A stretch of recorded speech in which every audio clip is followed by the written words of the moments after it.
அவனை அழைத்து வந்து ஆசையில் மிதக்க விட்டு ஆடடாடு என்று ஆட வைத்து பார்த்திருப்பேன்.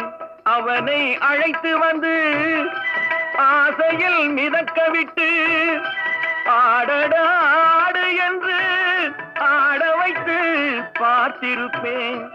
படுவான் துடித்திடுவான் பட்டதே போதும் என்பான். படுவான் துடித்திடுவான் பட்டதே போதும் என்பான். பாவியவன் பெண் குலத்தை படைக்காமல் நிறுத்தி வைப்பான். கடவுள் மனிதனாக பிறக்க வேண்டும். அவன் காதலித்து வேதனையில் வாட வேண்டும். பிரிவென்னும் கடலினி